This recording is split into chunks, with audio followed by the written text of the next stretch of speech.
I hail from Ngāti Tūwharetoa, Ngāti Hine, Ngāti Tūtau Huta Ngāti Hikaero.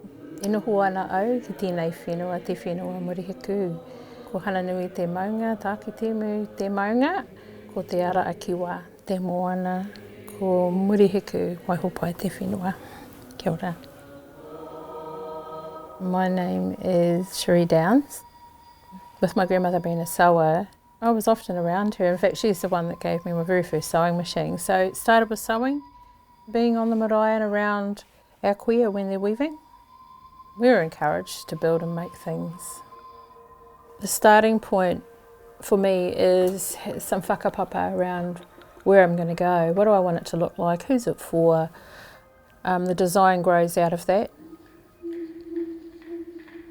Waitea is about fresh water and all the kai that we get from fresh water, whether it's trout, tuna, kanakana.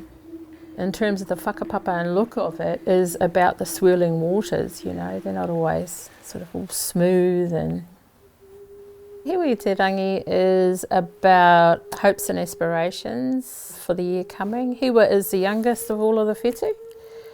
She's the baby. She's like a wish granter.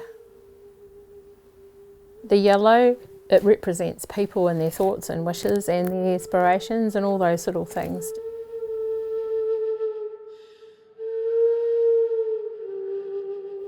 Urirangi is about all different types of wind.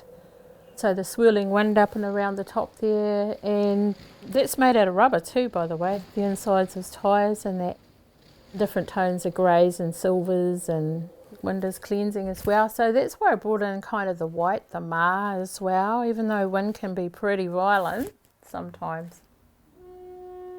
Waipunarangi is all sorts of water, all different types of rain, from sun showers to drizzly to torrential rain. She's about sustenance to the whenua as well. When I looked at the glass, it reminded me of water, really. It's really just as simple as that, and I thought that'd be really cool. And I like the light from different angles on the glass as well. Tupuanuku is about everything, all food, all kai that grows in Papatuanuku.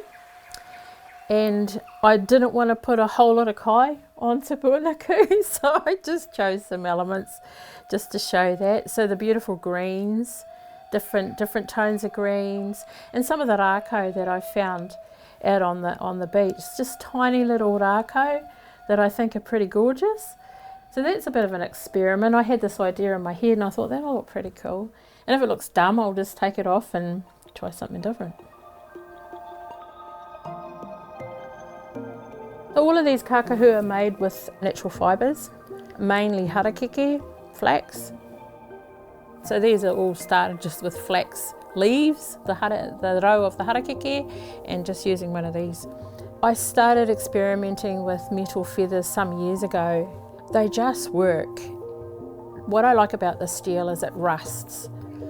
Prior to using steel, I used rusted corrugated iron. So whenever I seen somebody pulling out their fence, my dad for example, up in Orepuki, he was taking his fence out, then I wanted to use some of that because it's, it's over 100 years old, his fence. So there's a whakapapa and story behind that as well, eh? Often we'll hear of a pōwhiri as being a welcoming onto the marae. Pōwhiri to me was love and caring and nurturing and safety and so much more than we're going to a welcoming.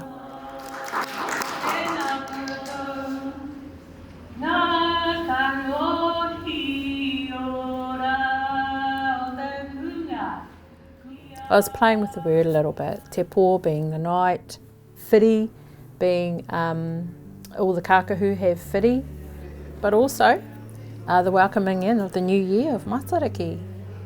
And what better than to make a kakahu that lines up with all the whetū. All of these kakahu that you see here aren't done by these hands only. There's a whole lot of other people that are involved.